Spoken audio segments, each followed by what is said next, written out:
Bismillahirrahmanirrahim.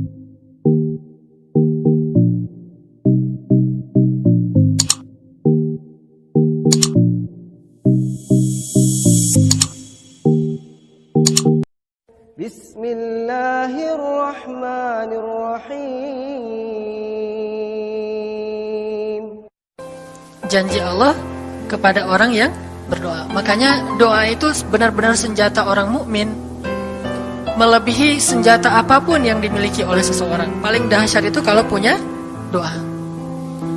Jadi kalau orang yakin kepada Allah, maka dan keyakinan dia kepada Allah lebih besar daripada keyakinan dia kepada apapun, maka selama dia masih bisa berdoa kepada Allah, dia tenang.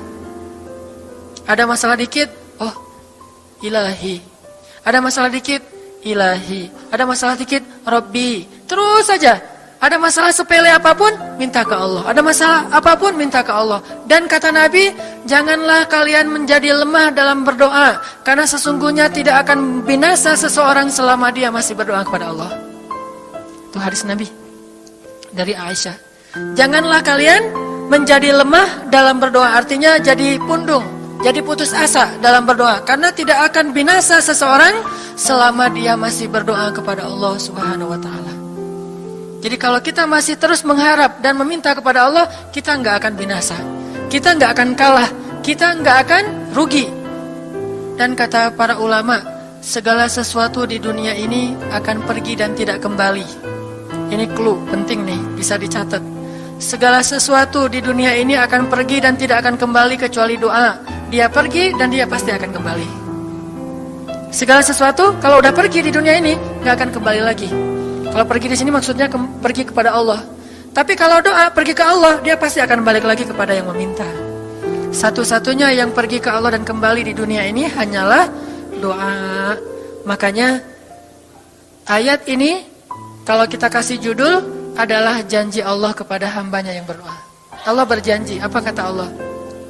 Inni qaribun. Aku itu dekat. Maksudnya gak mungkin aku gak dengar doa kalian. Begitu kita berdoa, kita pikir, Allah dengar gak ya? Jangan-jangan kok doa saya belum diijabah, kayaknya Allah gak dengar yang kemarin, saya harus keraskan lagi suara saya. Enggak, inni qarib. Arti inni qarib, aku itu dengar banget apa yang kamu ucapkan. Gak usah diucapkan, di dalam hati aja Allah udah dengar. Siapa yang pernah berdoa di dalam hati terus langsung Allah ijabah? Rasulullah. Coba teman-teman buka awal juz kedua. Ayat surat Al-Baqarah ayat 144. Itu gara-gara Nabi ada harapan di dalam hati tapi gak berani ngomong gitu ke Allah. Cuma dipendam di dalam hati doang.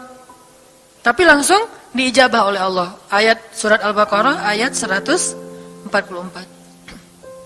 Allah berfirman, Qad nara taqalluba wajhika fis samaa فَلَنُوَلِّيَنَّكَ قِبْلَةً تَرْضَاهَا فَوَلِّ وَجْهَكَ شَطْرَ الْمَسْجِدِ الْحَرَامِ وَحَيْثُ مَا كُنْتُمْ فَوَلُّوا وُجُوهَكُمْ شَطْرَهُ وَإِنَّ الَّذِينَ أُوتُوا الْكِتَابَ لَيَعْلَمُونَ أَنَّهُ الْحَقُّ مِنْ رَبِّهِمْ وَمَا اللَّهُ بِغَافِلٍ عَمَّا يَعْمَلُونَ. Jadi ceritanya, orang Yahudi suka menghina kaum muslimin gara-gara orang Islam kalau sholat waktu itu masih menghadap ke Al-Aqsa, Palestina. Jadi kata orang Yahudi itu, lihat orang Islam mah fake, suka niru. Kita sholat menghadap Al-Aqsa, mereka sholat menghadap Al-Aqsa. Berarti agama mereka itu adalah agama yang meniru agama kita, nggak original. Sering diperolok-olok, setiap kaum muslimin sholat dihina sama mereka. Akhirnya Nabi ngerasa sedih. Wah, gimana ya caranya? Sehingga setiap sore Nabi berdiri di suatu bukit, kemudian lihat ke langit. Cuman nggak ngomong, gini aja ke langit. Membatin. Bayangin, pernah nggak teman-teman membatin ke Allah? Ini yang harus kita coba lakukan. Belajar membatin kepada Allah. Itu romantis banget. Jadi duduk sendiri, Allah ngomong gitu dalam hati. Dan yakinlah ini qarib, Allah tuh dengerin. Jangan pikir saya kayak ngomong sendiri, kayak orang kurang waras. Enggak, Allah itu mendengar. Jadi kita batin aja sama Allah, ngomong dalam hati, ya Allah, saya tuh lagi gini, ada masalah. Ngomong dalam hati kita, please Allah, please, gitu ya. Nah, itu kalau kita membatin, inni qaribun wa asirru qaulakum awijharu bih innahu alimun bidzatis sudur. Jadi Nabi nggak enak mau ngomong, ya Allah tolong dong pindahin kiblat dari Masjidil Aqsa ke Masjidil Haram. Soalnya daripada dikata-katain melulu sama orang Yahudi, mau ngomong kayak gitu tuh nggak enak sama Allah. Malu Rasul ke Allah. Masa kiblat aja minta dipindahin. Akhirnya Nabi cuma ngelihat ke langit aja tiap hari. Udah selesai pulang. Besok lihat lagi ke langit. Turunlah ayat ini. Sesungguhnya kami telah melihat bagaimana kamu selalu menengadahkan wajahmu ke langit. Maka kami palingkan kiblat ke arah yang kamu sukai. Coba lihat. Turun wahyu untuk merespon doa Nabi yang bahkan belum diverbalkan. Belum diucapkan dengan kata-kata, tapi Allah udah ngerespon. Gimana caranya biar kita bisa kayak gitu? Lihat seorang cewek cantik, kayaknya kerudungnya soleha gitu ya. Kuliahnya di UIN misalnya. Atau di pesantren mana gitu. Ternyata pas kita tanya-tanya ke teman-teman kita, oh dia tuh lagi belajar Al-Quran di masjid. Sekarang lagi hijrah banget. Bahkan udah hafal juz amma, juz 30, Masya Allah. Terus dalam hati, aduh ini kayaknya cocok menjadi ibu bagi anak-anak saya. Wih. Tapi dalam hati kan gak berani ngomong nih.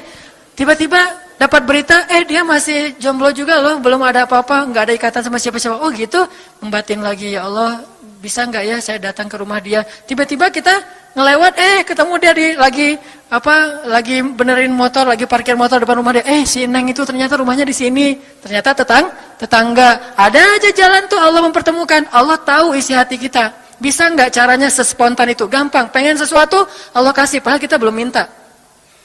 Ini kan keajaiban doa nih. Cuman kita seringnya ngerasa udah minta berkali-kali kok nggak dikasih-kasih. Kita belajar sekarang. Rasul nggak usah minta pakai verbal, cuman membatin doang dalam hati, Allah udah ngasih. Pernah nggak teman-teman ngerasa kayak gitu? Ada kepengen sesuatu, tiba-tiba terwujud. Pernah kan? Tapi kepengennya yang baik-baik.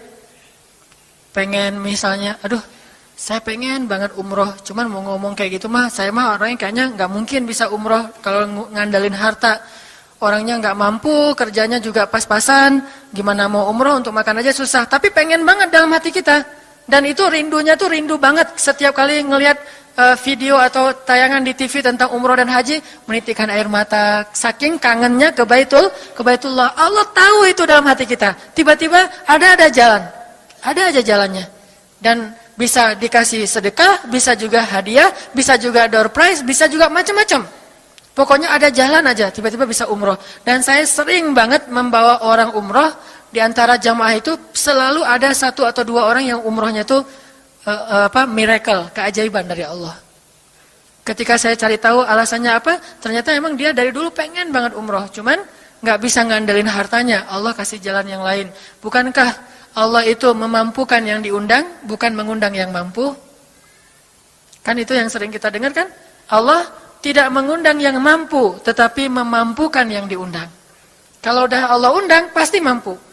Kalau Allah nggak ngundang, walaupun dia mampu nggak akan bisa. Jadi Allah bukan mengundang yang mampu, tetapi memampukan yang diundang. Sehingga kita kalau hati kita kayaknya pantas diundang, Allah undang tuh. Begitu juga dalam urusan rezeki. Aduh, saya pengen kerjaan yang kerjaannya itu lebih halal, lebih nyaman, bisa sholat berjamaah tepat waktu, ada waktu juga buat keluarga, bisa juga berdakwah ke teman-teman. Akhirnya membatin kita itu karena kuat banget, Allah wujudkan. Ini artinya Allah qaribun, Allah maha dekat. Sehingga kalau kita pengen doa kita itu powerful, belajar dari as-siqah billah. Tips pertama adalah as-siqah billah. Percaya deh sama Allah.